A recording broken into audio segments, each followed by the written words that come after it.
to talk a little about the main differences between American English and British English, and what is this thing of the accent and accent reduction in general. So the thing is that when we practice accent coaching, the main thing is for you to understand native speakers and for them to understand you and to find your most authentic English voice. So the voice that you feel the most confident, the most comfortable when talking in English, you know. But the thing is that, yeah, then you have, in English, there are many different, you know, English speakers from all around the world, many different countries. You have Australia, Canada, UK, you know, the States. There are many different countries and many different colors to the way they speak, you know, and I think that's beautiful because the accent is the personality, the character, you know, the location, you know, the specific location and the cultures and all the sociology about it. So I think it's all about integration, isn't it? But the thing is that what we're talking also here, it's about understanding native speakers, being understood by them. So the thing, what I trained you here, it's American English accent, so the neutral American accent. But you know, the main difference between an American accent and a British accent is always in the intonation, in the rhythm, in the melody, and also in the vowels. It's the key of any accent, always the vowels. The vowels could be more open or more, you know, or closer. And the thing is that it's the same note. And this is, I want to give you some examples of that. It's the same phoneme, but many times the way we do in British English, if we open it more, it's the vowel, it's much more open. And in American English, the vowel will be much more closed, you know. And then also you have all the different intonations. So the thing, my personal take on accent reduction and accent in general is that I really think you have to acquire the accent very naturally as a result of being immersed in a culture, you know. Like for example, in my case, I listen a lot of podcasts in American English and series and movies that I watch, you know, so in a very natural way, I acquire that accent. So sometimes, for example, and I pick accents very quickly.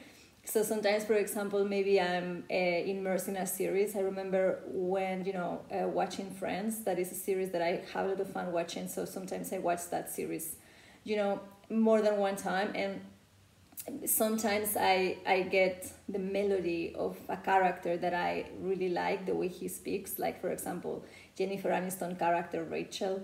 I find, you know, the way she speaks and the intonation and that, very funny, the melody, the energy that the character has.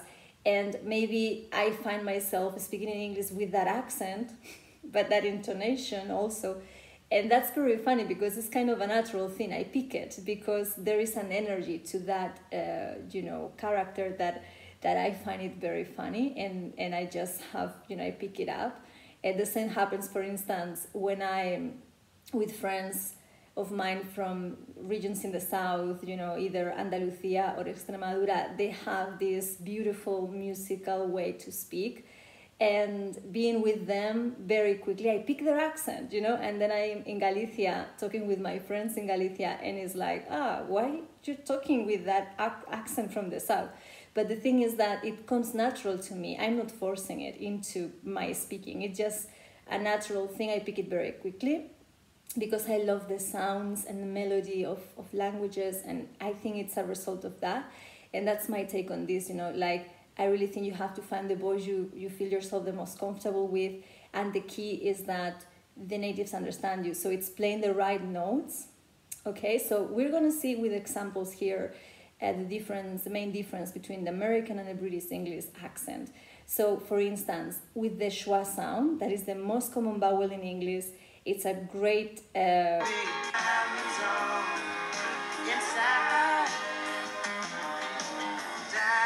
one to start to notice and realize the differences on how it sounds, because it's everywhere in English, a language.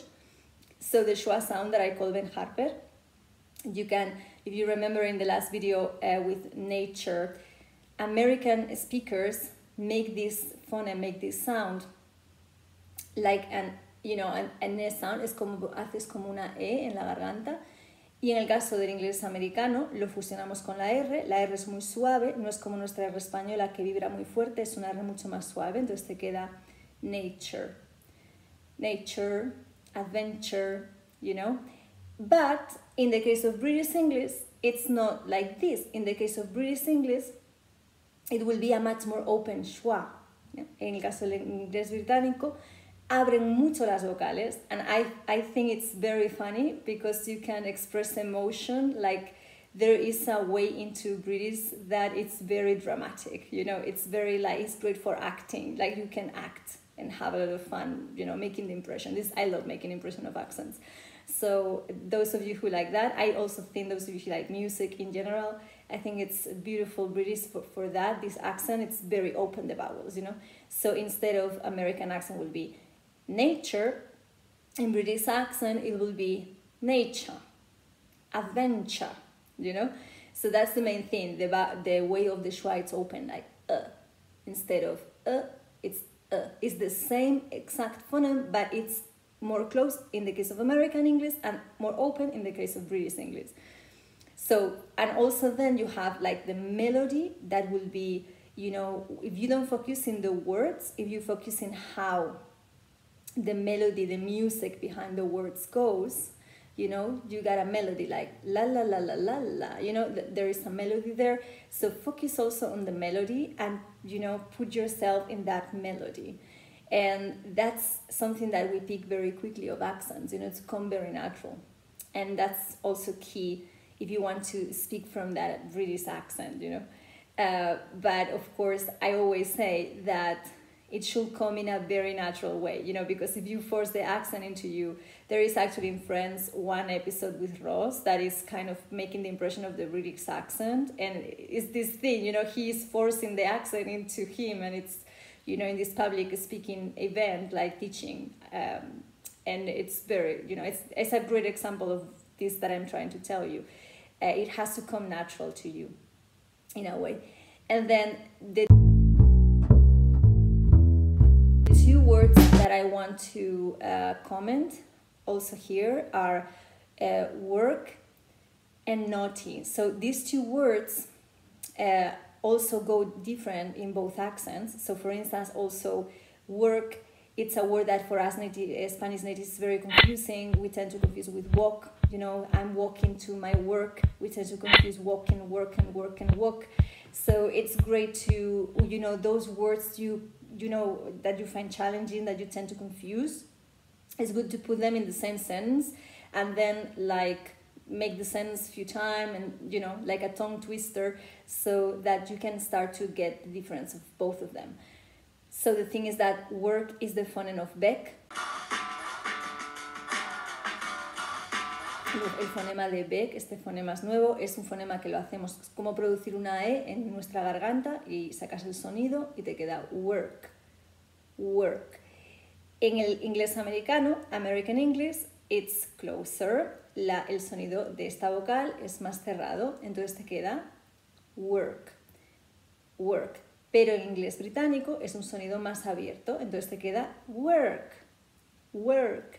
El hecho es que es el mismo sonido, pero en un caso es más abierto y en otro caso es más cerrado. Work, work, work, work. You see, same note, you're playing the same. So those of you who are musicians, you can get this very quickly. This is all about training our ears. You know, languages is listening, is training our ears, is music. So work, work. You start to notice the same note, but you are opening the vowel more or you're closing it more depending on American accent or British accent. So those will be the main differences. And the same happens with naughty. So in British English, it will be naughty, like the naughty list, the naughty list. So I'm not used to pronounce this word that means travieso, malcriado. I'm not used to pronounce naughty because of my American English. I acquired this the way of pronouncing this word with the vowels much more closed. Also, Americans, they don't make T sound, they make a D sound. Entonces te queda más como naughty, you know, like the naughty professor, the naughty professor. Es el mismo fonema, el fonema de the doors, pero en el caso del americano es más cerrado, entonces te queda no, naughty. En el caso del británico se abre más la vocal, es el mismo fonema, pero se abre más la vocal, te queda naughty. So those are the main differences, and I think the best is to imitate. So here I also I recommend you, there are two techniques that I really like for accent coaching that are imitating the native speaker. So you can do it with shadowing, like after the native, or you can do it with voiceover. That's a karaoke. You do it at the same time. And this is actually what I'm doing in this practice. As an example, I'm making a voiceover of the father. And so I'm imitating the father, and you can imitate the naughty boy and, have fun with it, making the impression. It's like playing actors. It's like you put yourself into the acting. And I also find it very funny to put yourself into that energy of the child being naughty. And I mean, I think he's so funny. So yes, let's imitate, and let me know your impressions, your thoughts, how you feel when imitating. How do you feel about the British accent? Do you find yourself or your personality or your way of speaking more connected with the American accent? I would like to know your take on this. So have fun with it. Right, absolutely. That's why you're on the naughty list. I swear, trust me. Well, that's why you're on the naughty list, because you're being naughty right now. So you're going to be on the naughty list if you keep talking like that. No, because Father Christmas has not been very nice to me. Because you're being naughty, so you're on the naughty list. So you're on the naughty list. No, I'm not. I'm on the good list, actually. You're not, because you ain't being good. You ain't being good. I am on the good list. If you keep saying that word again and again and again, I'm not on naughty list. Father Christmas rang me last night when I was at work and said, you better tell Jackson to start being a good boy, or he's going to stay on the naughty list and he won't get no presents for Christmas. That's what he said to me. So you've got to start being a good boy. I'll do an uppercut to him. No, you won't do. No, what? I'm like this. Punch him. Punch his beard off. You're just silly, man. Yes, silly Hey, man. trust me, I'm not on bad list. You're on the naughty list, mate. The No, naughty